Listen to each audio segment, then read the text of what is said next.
Assalamu alaikum wa rahmatullahi wa barakatuh. I'm taking you on a short tour of what I'm seeing. I want you to look at all these things carefully and ask yourself a simple question, which is, why do we have so much variety in nature? In a minute I will turn this around and I will talk to you, so you will also see my face, but for the moment just think about this and say, look at this variety that Allah subhanahu wa ta'ala has created, and ask yourself this question and say, why is all this variety there?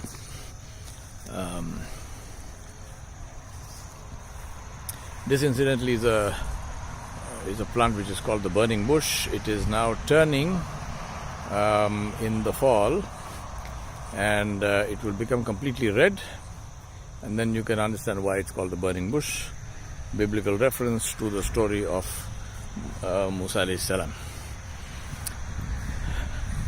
Now, as I'm walking here, you will see that we are looking at trees and we are looking at leaves of multiple trees. All these trees are in the same place, which is in New England, in Connecticut. But literally, without exaggeration, every leaf is different. Every tree is different and every leaf is different. The question to ask is, why? Let me take you a little bit more. Now, these are what you would call weeds. So these are not, they obviously haven't been planted here, but because they are at the end of the property, they're just left there, and the grass cutting doesn't include them in it. So Allah subhanahu wa ta'ala decrees that they should remain where they are. Subhanallah al-Azim. Subhanallahi wa bihamdi. Here is a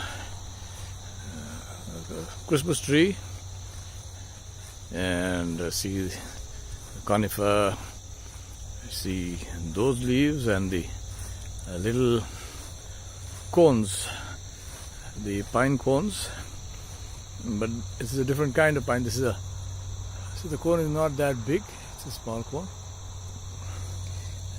There's this one here, which is, again, look at that leaf.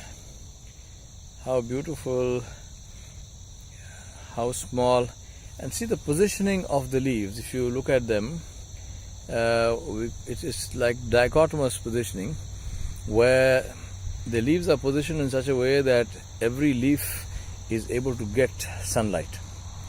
Now, if you look at down there, there's one which is turning red, and as time goes, and it's quite rapidly this is going to happen, we have it's coming in, we are in the fall, in autumn, and so these leaves are going to turn color.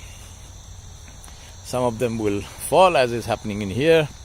This already started, leaves have already started falling. Back again here we see there is a nice stand of forest trees. I am not yet knowledgeable enough about all the names here, so at some point in time I will be able to tell you more about that. But if you want to do some research on your own, I will be more than happy to be educated on about the names of all these trees that I am showing you here. And that's my final tree for this, before I turn this view towards myself and talk to you about my message here and what I want to say to you. Once again, Assalamu alaikum. to all of you. This tree at the back these are not cherries. They look like that, but they are actually inedible. Or rather, I mean, they're not, you can eat them, but they won't do you any good. The thing I want to talk to you about is this whole issue of creation, of Allah subhanahu wa ta'ala, what He created. And as I mentioned before, the infinite variety that we face, that we see all around us. But Allah subhanahu wa ta'ala mentioned this and He said, إِنَّ فِي خَلْقِ السَّمَاوَاتِ وَالْأَرْضِ وَاخْتِلَافِ اللَّيْلِ وَالنَّهَارِ لَآيَاتٍ لِأُولِي الْأَلْبَابِ. Allah subhanahu wa ta'ala said that in the creation of the heavens and the earth and the alternation of the day and the night, there are signs for people of intelligence. So I ask myself, and I ask you to ask yourself, if we are people of intelligence, then do we see the signs of Allah subhanahu wa ta'ala? As I mentioned here, I walked you through a small part of this beautiful countryside, and how many trees did we see, and how many different kinds of leaves, and then every leaf of every tree is different. Although the leaves of a tree, they do resemble each other, but at the same time, every leaf is not the same as every other leaf. Point being, what is the purpose of this? And Allah mentioned to us the purpose of this. Allah says the purpose of this is so that you recognize your Rabb Jalla Jalaluhu. Through His signs, we recognize Allah subhanahu wa ta'ala. My brothers and sisters, the Quran is a book of science. It's not a book of, it's a book of signs. It's not a book of science. The Quran is full of ayat, which are signs. The purpose of a sign is that it has a message. If you see a red light when you are driving and you think that it is part of Christmas decoration, then you are in for a lot of trouble. The red light is a sign, and it's a sign of danger. It's a sign telling you to stop. And if you don't stop, then you either kill yourself or you kill somebody else, or you get yourself into trouble because you are breaking the law. The same thing applies to the signs that Allah subhanahu wa ta'ala showed us in His kalam, where He spoke to us. And therefore it behooves us to reflect on this and to think about it and to recognize our Rabb, our Creator, our Sustainer, our Protector, to whom is our return. A very dear friend of mine sent me what I assume is a joke. And this joke was that there is this person who does ruqya, and he has an argument with a medical doctor. And the long and short of it is, you can imagine what that argument must have been. I won't waste your time telling you the whole joke, but the long and short of it is, the bottom line or the punchline of the argument was that this ruqya master tells the doctor, it is really the ruqya, it is really the ayat of Allah which cure, and we just allow you to imagine that it is your medicines.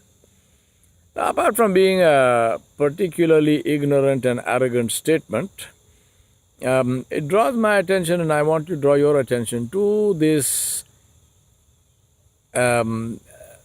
this contrived and false dichotomy that we have created between theology and science.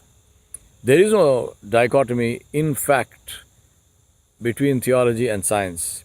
Allah subhanahu wa ta'ala mentioned this very clearly in the Ayat of Sura A'al Imraan, which I mentioned to you, where Allah subhanahu wa ta'ala told us that there is a bee buzzing around my face. I think it thinks I'm a flower. Well, I hope it doesn't go beyond that.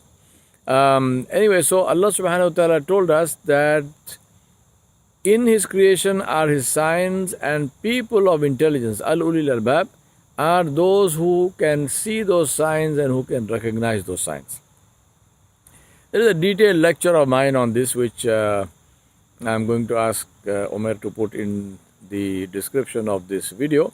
So I won't go into the details of these Ayatul Karima, but just as a heads up to say that we need to understand and recognize the importance and position of science. And that is that scientific knowledge is also from Allah subhanahu wa ta'ala. I don't even know why I need to say that, but this is as I said, a contrived dichotomy that we have allowed some of our people to create, and which a lot of our people very ignorantly follow, until of course they get into trouble. So, for example, if we are saying that the only thing which cures is Ayaat, and we allow doctors to believe that it is medicine, then I wonder what one would say after having undergone bypass surgery, or after he breaks his leg and has to have surgery and he's rehabilitated and he is able to walk and run again. I think the examples are pretty clear and drastic. So the issue is to understand that all knowledge is from Allah subhanahu wa ta'ala only. Allah is not simply the creator of things, of ashya. Allah is the khaliqul ashya'i wal ahwal. Allah is the creator of things, and Allah subhanahu wa ta'ala is the creator of conditions. What are conditions? Conditions are the natural laws, the physical laws, the fundamental laws that create the circumstances in which things exist, and in this case we are among the things. And what happens to us, whether it is spiritual, whether it is mental, whether it is physical, are also all creations of Allah subhanahu wa ta'ala. So if Allah is the creator of things and Allah is the creator of conditions, then Allah is obviously the creator of the knowledge that is behind all of this, which brings about these conditions and which brings about the things where Allah subhanahu wa ta'ala uses these conditions to help us to live our lives safely, comfortably, and with positivity all around us. So if we understand this, then we understand that a person who has a headache and who puts his hand on his forehead and recites Surah Al-Fatiha with the understanding and belief that the cure comes from Allah is exactly the same as the person who takes a Tylenol with the same belief and same faith to say that the cure comes from Allah subhanahu wa ta'ala. The person taking the Tylenol is not denying Surah Al-Fatiha or the curative power of the kalam of Allah subhanahu wa ta'ala. He is merely using another branch of knowledge which also is from Allah subhanahu wa ta'ala jalla jalaluhu. The reciter of the Surah Al-Fatiha obviously gets the sawab also of reciting the kalam of Allah subhanahu wa ta'ala.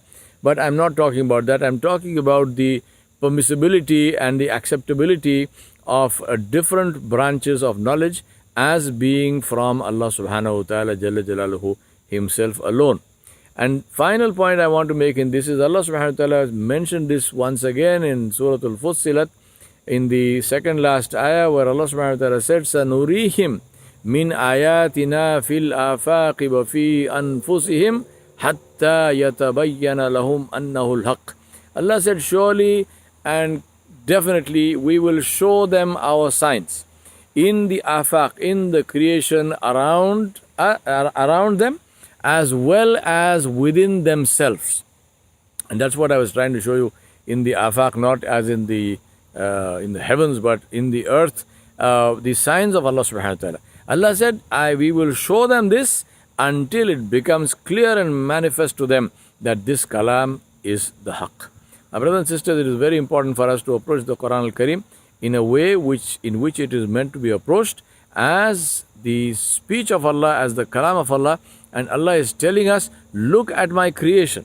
Don't separate the creation from the kalam of Allah subhanahu wa ta'ala. That is contrived, that is false. Don't do that. The creation of Allah subhanahu wa ta'ala is mentioned in the kalam of Allah, and the purpose of the creation is for us to recognize our Rabb Jalla Jalaluhu, to glorify Him, to worship only Him without partners because He has no partners, and to remember in our entire life that we need to please Him because one day we are going to go to Him, our return is to Him alone. And this is the meaning of taqwa, and this is the meaning of iman. I ask Allah subhanahu wa ta'ala to make us among the muttaqeen, to make us among people of taqwa and iman, and I ask Allah subhanahu wa ta'ala to open our eyes to the beauty and majesty and glory of His creation so that we recognize His glory and majesty in it, and our hearts are filled with His awe and majesty and with love for Him. وصلى الله على نبي الكريم وعلى آله وصحبه أجمعين برحمتك يا أرحم الراحمين.